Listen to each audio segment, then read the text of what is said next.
So me and some of my friends got into a heated debate about barbecue, and we were talking about who has the best barbecue. He swears it's Four Rivers. I tell him there's much better barbecue out there. But anyway, all this talk about it makes me want to make some pork butt. So today on Hauser Tube, I'm going to show you how to make a killer pork butt. Stay tuned. My background in barbecue is I've grown up in the South my whole life. My dad cooked barbecue every weekend, smoked ribs, smoked pork. I've worked for 2 different barbecue restaurants. I've worked for a barbecue catering company, read lots of barbecue books.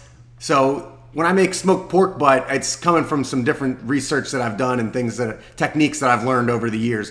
But this one's real simple. Basically, you need to start with a 5-pound pork butt. You can pick that up at your grocery store.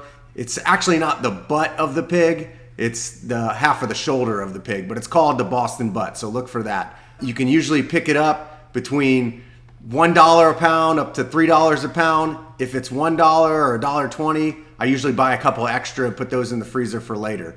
First thing you want to do is brine. So you're going to get a container full of water, salt, and sugar. And the mixture is just going to depend on you. I'm usually putting about half a cup of salt in there, 1/4 cup of sugar, and I put it in the hot water so that I can stir it up and it will all dissolve in there. Once I have that, I'll add my pork butt and I'm going to put that in the refrigerator covered for 24 hours. Once you've brined your pork butt for 24 hours, you're going to take it out of the container and then you're going to dry it off with paper towels. Get it nice and dry. Once you do that, add some mustard to the outside of it. And this is going to be adhesion for your dry rub that you'll add after that.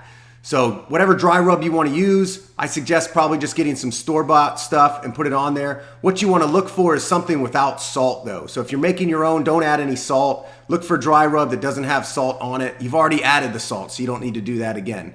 Once you add your dry rub, you can go ahead and fire up your smoker. So that smoker we're going to set to 225 and we're going to set it for 12 hours. We might not cook all 12 hours, but that's what we're going to set it for. When you put the pork butt into the smoker, do it with the fat cap on the top side. That way the fat will continue to drip on top of the pork instead of being underneath and not really going over the pork.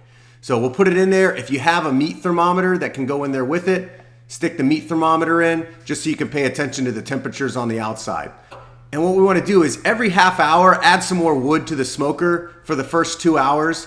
After that, your pork has kind of absorbed as much smoke as it's going to take. At about 4 or 5 hours, it should get to 150 degrees. At this point, we're going to apply what's called the Texas crutch, which means we're going to take the pork out of the smoker, we're going to tightly wrap it with foil, and we're going to put it back in. And what this is going to do is cook the pork much faster.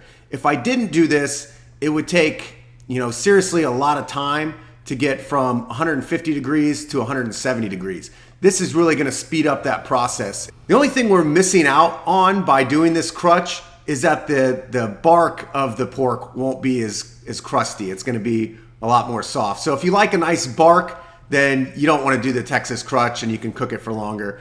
But if you just want to get to the great tasting pork, go ahead and do that Texas crutch.